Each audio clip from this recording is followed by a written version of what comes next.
Hey there guys, this is Victor with VictorVectorJKU. Today we're going to be giving you the long-term review of the JKS JSPEC J-Konnect 3.5-inch suspension system that I installed in Project Vector last year. Let's go ahead and jump into it. Alright, so first off, I want to give a big thank you out to all my returning subscribers. I really appreciate your continued support and interest in my channel.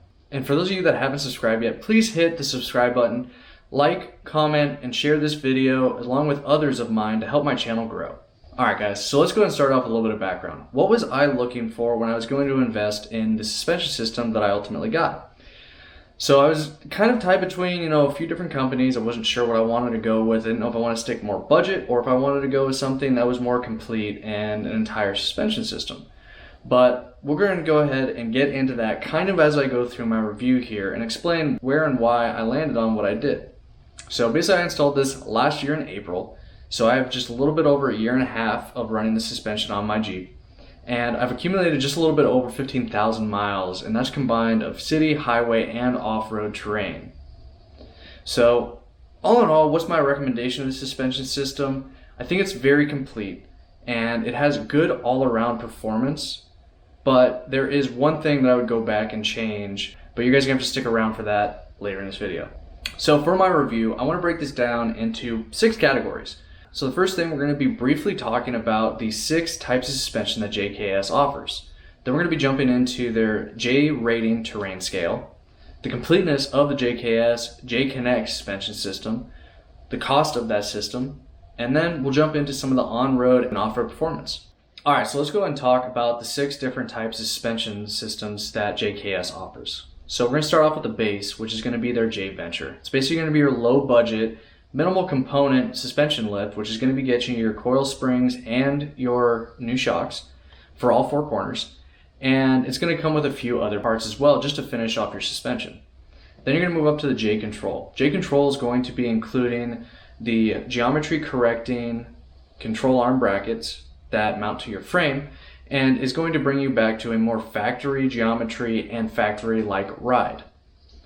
Then when you move up to the Jconnect, they're going to be providing you with new lower control arms front and rear, and that's going to be replacing those control arm geometry correcting brackets, along with a lot more. But we're going to be talking about that a little bit later when I talk about the completeness of the Jconnect system. Then the J-Lander.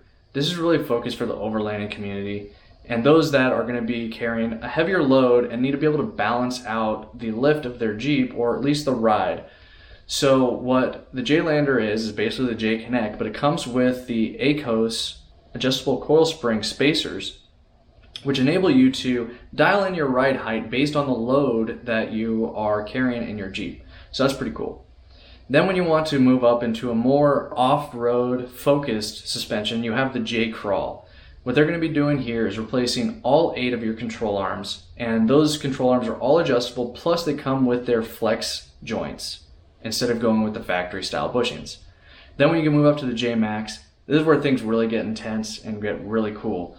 They actually will give you the coilovers front and rear, and I gotta say, this is actually something I think would be really cool to run on Project Vector, but I'm not sure exactly what I want to go for my next suspension upgrade just yet, so we're gonna see and evaluate as time goes on. But I definitely recommend you guys go over and check out JKS's website. Review the different levels of lifts that they have and figure out what's going to fit your build the best. Alright, so let's go ahead and jump into the J rating terrain scale. So it's pretty cool. They rate all their suspension systems over 4 categories. So you're going to have your road, trail, crawl, and Baja. So basically, each of those categories, they're going to have these comparisons of 2 of their suspensions that they recommend for each of it, for road, trail, crawl, and also Baja. And the J-Konnect landed really where I wanted to be. I wanted to have something that still had really good on-road performance, had good off-road or trail performance, and one area that I was willing to sacrifice was going to be the crawl and Baja, because a lot of what I do, or at least initially when I invested in the system, was going to be trails around the Pacific Northwest. I was going to be doing some, decent articulation, but I wasn't going to be doing stuff that was going to be climbing super big boulders, really off camber. But as I've developed, some of those opinions have changed a little bit, and what I'm going for is a little bit more intense than what I initially scoped out for this suspension. But we'll continue on and get into that in just a minute. So The completeness of the J-Konnect Suspension System. So what's going to come with is your 3.5-inch dual rate coil springs, front and rear. It's going to come with your 4 new heavy-duty lower control arms, and trust me, I beat these things up. They are scratched up, but they do not have any dents or anything. They've held up really well. You're also going to get 4 new shocks along with an adjustable front track bar and the track bar geometry correction brackets for both the front and rear axles. You're also going to get the drag link flip kit with your sway bar quicker disconnects, extended bump stops, and brake line extensions. Now I'm going to get into a little bit more of some of the details of each of these components in the on-road and off-road performance when I get to that section. But first, let's go ahead and talk a little bit about cost. So I purchased this suspension system for just under $2,000 after tax and shipping and handling, and I purchased it through QuadraTech. They were the best price that I could find out there, and they still look like they are. I was just looking a couple days ago, and it's currently listed just under $1,800 for the suspension system. Now, however, it is out of stock at this point, so keep looking, and I'm sure it's going to come around soon if this is something you're interested in investing in. Alright guys, next up, on-road performance. So, one thing that I was looking for when I was researching for suspension systems was I wanted something that was going to maintain good on-road performance, because this is going to be kind of a weekend warrior sort of scenario. I wanted something I could daily drive and something I could take off on the trails and beat on. And so the factory style bushings that come in the lower control arms maintain your factory-like on-road ride. And one thing that's also cool, so those lower control arms, the reason why you can get rid of the J-control geometry correction brackets is because it comes with the corrected length to ensure that you have appropriate casters so you don't run into issues with bump steer or death wobble. Because let's be honest, if you guys have ever been in a Jeep or any other vehicle that has experienced death wobble, it's absolutely terrifying. I do not recommend it. Then the next thing, so you have the adjustable front track bar with the track bar relocation brackets that go on the axle.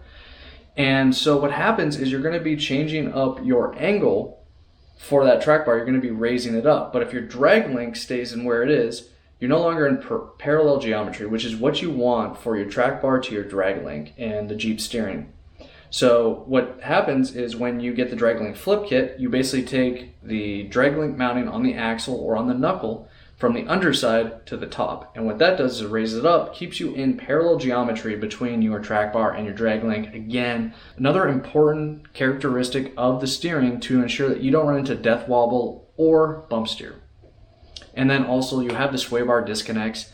They're adjustable in length, and those enable you to ensure that your on-road performance is not hindered because your sway bar is either kinked way down, it's no longer parallel, because what you want is your sway bar to be going parallel to the frame essentially, or pretty close.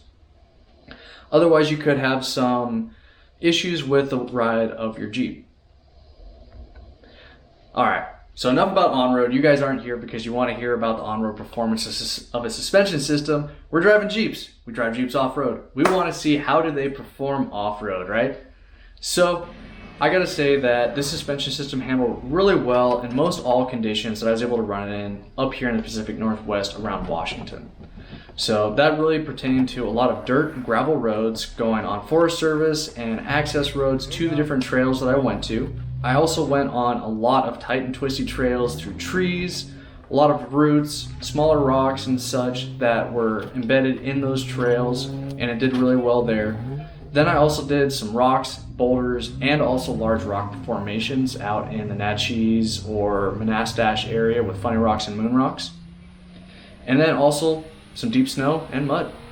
So with all those, I really enjoyed how the performance of the suspension worked out, and it did pretty well for me. There was one limitation that I really noticed. So this would come with the articulation. So being that I'm running with the factory style joints in the control arms, that really does limit the articulation factor of your suspension. But this is also something you have to realize. This is a trade-off. If you want good on-road handling and performance, then you want to stick with that factory style bushing. But if you want to be able to articulate more, then you really need something that's going to be more flexible, kind of like a Johnny joint or JKS's flex joints. The area that I really realized this, and you guys are going to see this in this video I'm overlaying, is when you're on a climb or you're coming when you're going over an obstacle and your suspension is basically fully articulated out, you're gonna lift a tire. And if you're on an off-camber obstacle, kind of like what I was here, sometimes it can feel a little squirrely in the pants. And yeah, you don't feel comfortable all the time, but that is obviously that one setback of those factory style bushings. So basically what I would change if I could go back, I would definitely go with the flex joints now based on how I wheel my vehicle versus where I initially was thinking that I needed something that's going to have better on-road performance. And for the most part, I do have a commuter car. I drive that most of the time daily just because gas prices are a little bit ridiculous right now. So my Jeep doesn't see a lot of road miles, but it does still drive me to and from the trails, which are up to about 2.5 hours away from where I live here in Washington. So I don't think that would be a big hindrance to my on-road performance. So my overall recommendation of the J-Konnect system, I think it is a great daily driver and also it makes a great weekend warrior, which is exactly what I was looking for when I picked out the suspension system. Then also when you compare this to other brands out there, other manufacturers of suspension systems, I found that JKS had a very competitive price point, especially with how complete of a system it was. And the other thing that's really cool about JKS too is it's made here in the USA, which you guys have heard me say multiple times on this channel if you've been around. I really want to try to give my support to local companies and companies located here in the USA. Now, I may not do that with every single product that I throw on my Jeep, but some of the bigger ones, I try to do my best to stay with USA made, and I have a lot of pride in that. Now, if you guys are looking to go into a more extreme kind of off-roading or wheeling, then I think that you would probably want to look more into the J-Crawl or the J-Max suspension systems, but that's going to be totally up to you. Like I said earlier, I definitely recommend checking out JKS's website. I'm going to have that linked in the video description below to look at and see what suspension system that might suit your wheeling needs the best. Alright guys, so that's going to wrap up today's long-term review of the JKS J-Konnect 3.5-inch suspension system. I hope that you found this video informative and took some value away from it. If you did, please like this video, throw any questions or feedback in the video comments below. And again, if you haven't already, please subscribe to the channel and share this video with anyone that might be looking into a suspension upgrade and might be interested in checking out JKS. Otherwise, guys, we are VictorVectorJKU. We're taking on this build and the trails, both direction and magnitude. Alright guys, have a good one. Catch you next time.